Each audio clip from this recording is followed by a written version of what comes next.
What's up guys, Houndish here, and what a busy 24 hours or so we've had in the game with the launch of all of this new content. In this video though, we're going to touch on a few things regarding the new exotic quest in the game, tracking some of the progress for that, we'll talk about secret quests in the raid, and then I wanted to talk about a few Vex offensive things, farming some of the powerful gear that you can get, and some of the new Vex weapons and the top rolls to go after, because there are at least a couple that are pretty tasty. So I hope you guys enjoyed the video as always, but now let's get into it. The first thing to round up for today would be the launch of the Divinity quest in the game, and I posted a separate video earlier on with how you can start the quest and all of the associated locations, but currently folks are still working on actually unlocking the weapon in the raid, because there are a series of puzzle sequences that you require next to different encounters. So this was shared to me by Tyler Wolf on Twitter, and Sneaky Beaver also posted an update with some of the more advanced puzzles later on, so people are still working on this, and at least we've finally got another epic raid exotic quest. In the raid though, as always, we do have a bunch of secret chests. An Elite for Real shared a clip here, where we can see as normal, these chests spawn non-powerful raid gear, as well as some of the mods, and I believe both raid and some of the endgame mods can drop, so I will add a list of all the raid chest locations updated by folks below if you find yourself hunting any down. It is also possible to get into the raid solo and glitch to a couple of the chests and they will award raid loot. It does involve sword flying, and so that may be a skill that you already know, or maybe one that you want to pick up, but my good friend Jarvinus does have some footage of how to get to the first chest solo, and Creator on Twitter also sent me a link to a video where they show you how to get to the second chest, so if you want to jump in, you can check out those videos linked below. Now though, let's round up a few more things about the Vex offensive. Firstly, you may be wondering what the Vex chassis components that are dropping are, and once you've completed the initial quest for Vex offensive, Akora will unlock a new tier 3 powerful drop, and essentially you have to collect these chassis in order to progress with that. I didn't realise this when I made the video last night, but Vex invasions actually appear after public events in given locations on the moon, so if you want to know specifically where they're going to come up, every time you see a public event on the map, if you go and complete that event, or just wait in an area after an event has finished, it does take a few minutes, but this is where Vex invasions will actually show up. Now definitely make sure to farm a few of the gate lords and bosses from Vex invasions, and specifically when you complete one, you'll get an overlord boss spawn at the end.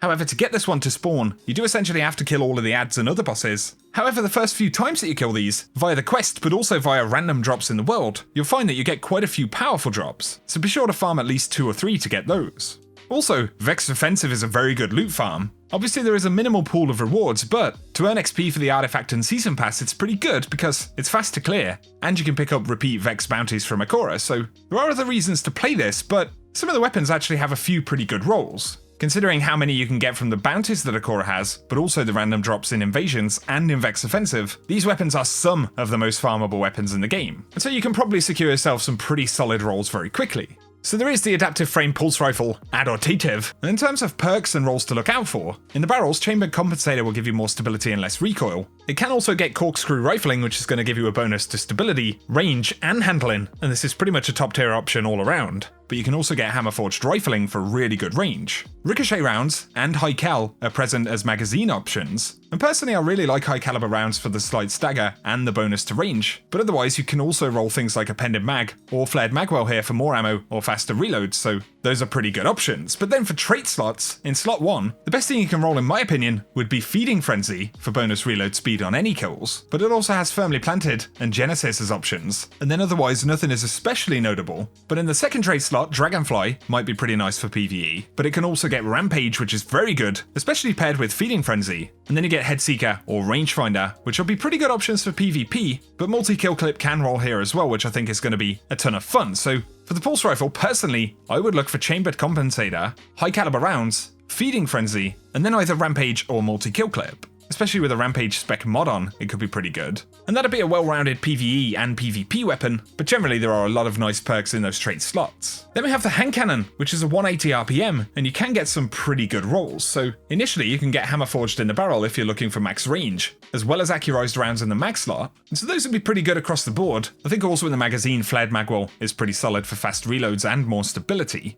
But then trait slot 1 is where things get pretty juicy, so Outlaw or Rapid Hit is probably going to be the best in trait slot 1, especially for PvP, because one of the best slot 2 perks will be Kill Clip, and of course an Outlaw Kill Clip 180 is basically what people sought from the Service Revolver, and with Kill Clip you can 3-tap, which I'm assuming hasn't changed in PvP, but of course this is a highly farmable hand cannon, so that might be something you want to go after, but also in that last perk slot, you can get Opening Shot, as well as Demolitionist, so I think this one in general has a fair bit going for it. Subjunctive is the new SMG, And this can get all the regular barrels, but I think corkscrew rifling is going to be generally pretty good. But otherwise, I'd probably look for simple range and stability boosts like polygonal rifling for stability, and maybe extended barrel for more range and recoil control on console. But then for magazines, ricochet rounds are still pretty decent. But there is high cal as well, and then you have appended mag if you want a higher mag size, and flared magwell for faster reloads. But then the main trait bonuses here are pretty cool as well, so it can get Outlaw, Hipfire Grip, and Genesis in slot 1. And then another one that could be interesting would be Pulse Monitor, because you can roll Swashbuckler in slot 2, and they compare pretty nicely.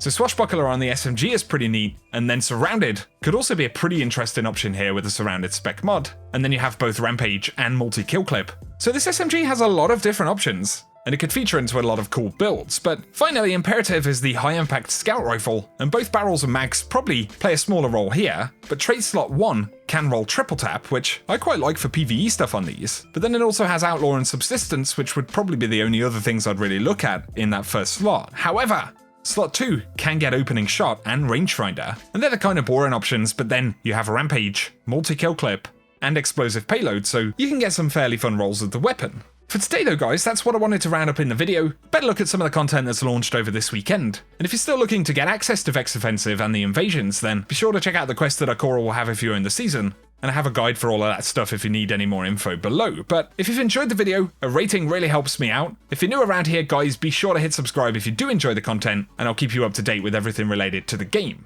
Otherwise though, thank you as always for tuning in, and whatever you get up to, I hope you have an awesome day.